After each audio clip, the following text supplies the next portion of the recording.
Tá, eu vou falar aqui mais próximo do notebook, da câmera. Eu acho que Uhum. agora melhorou, Ficou né? melhor.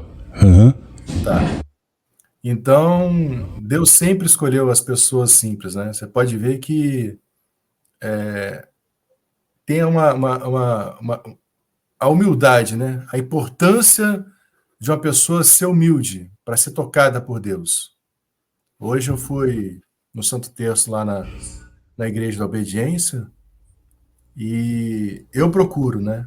Toda vez que depois do terço termina o terço, eu vou lá na capelinha, a primeira capelinha, né, que o profeta construiu na casa dele, que tem lá a palavra de Deus escrita, e eu abri e o livrão estava aberto, né, na mensagem, falando sobre, se eu não me engano, mensagem número 1580, 1580, se eu não me engano, falando que como que Deus não quer as pessoas inteligentes, que a pessoa tenha uma inteligência, doutorado. Deus não se preocupa com isso.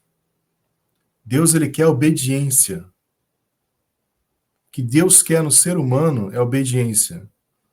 E uma coisa que Deus falou nessa mensagem, que me chamou muita atenção, foi que Deus se queixou ao profeta, falando que o primeiro homem o traiu. Quem foi o primeiro homem que Deus fez? Foi Adão. Que ele falou: olha, você pode usufruir de tudo. Você tem liberdade para tudo. Você pode ir aonde você quiser. Só não toque na árvore da vida. Foi a única exigência que Deus fez para Adão. E o que aconteceu?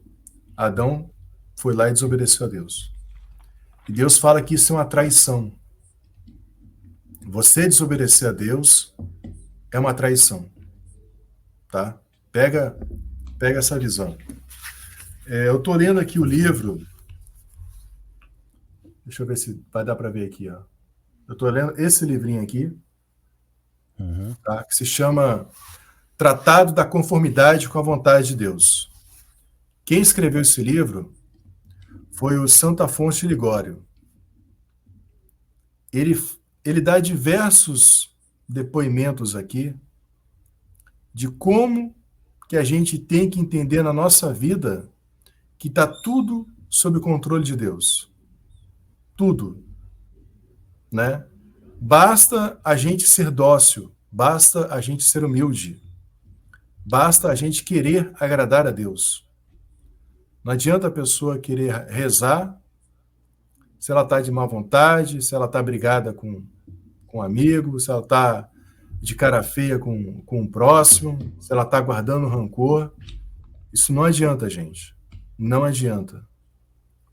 O objetivo principal da oração, se ninguém nunca falou isso para vocês, é amar a Deus. A oração é um diálogo de quem ama a Deus. E quem ama, perdoa. Né?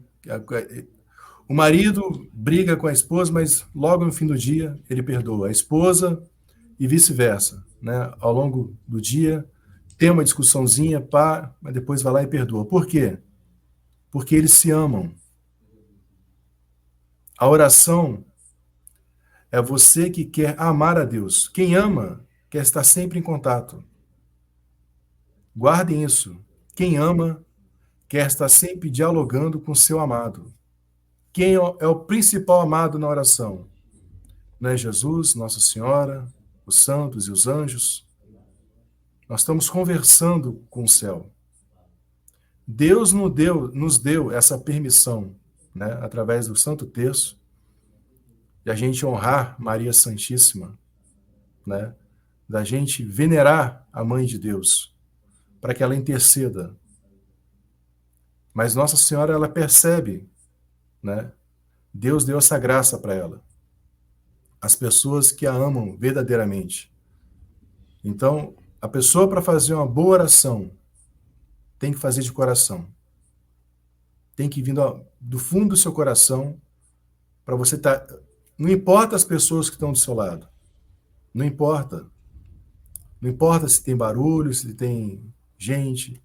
Você está tão concentrado ali em Deus que tudo que possa acontecer no externo não lhe afeta, porque o seu principal é estar em consonância com Deus.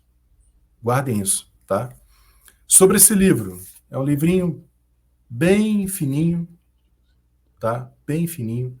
É um livro que recomendo para vocês adquirirem, porque abre a sua mente, dá um despertar para você fazer a vontade de Deus, para você perceber nas pequenas coisas da sua vida como que você pode agradar a Deus. Até nas quedas, nas dificuldades, nas dificuldades da vida mesmo, né? Eu sempre falo, eu fiquei um bom tempo desempregado. Se eu tivesse lido esse livrinho aqui, no tempo que eu estava desempregado, eu teria tido uma outra percepção de quão importante foi aquele sofrimento para mim e para minha vida. Vou dar só uma palhinha para vocês aqui, tá? Como podem nossas ações promover a glória de Deus se não forem conforme ao seu divino agrado? Disse o profeta a Saul. O Senhor não deseja sacrifícios, mas obediência à sua vontade. Acaso pede o Senhor holocaustos e vítimas, e não obediência à sua voz? 1 Reis 15, 22 ao 23. Aquele que trabalha segundo a sua própria vontade e não conforme a vontade de Deus, comete uma espécie de idolatria, porque em lugar de adorar a vontade divina, adora de alguma maneira a sua própria. A maior glória, pois, que nós podemos dar a Deus é cumprir sua bendita vontade em tudo. O nosso Redentor, que baixou dos céus à terra para promover a divina glória, cumprindo com a divina vontade, veio principalmente nos ensinar a assim o praticarmos pelo seu próprio exemplo. Escutemo-lo como São Paulo nolo descreve, falando ao seu eterno Pai. Vós não tendes querido sacrifício nem oblação, porém me haveis dado um corpo. Então eu disse, eis-me aqui, ó Deus, para fazer a vossa vontade. Hebreus 10, 5 ao 9. Vós tendes recusado as vítimas que os homens vos têm oferecido, e me ordenastes sacrifícios, que sacrificasse o corpo que me haveis dado. Eis-me pronto a fazer a vossa vontade.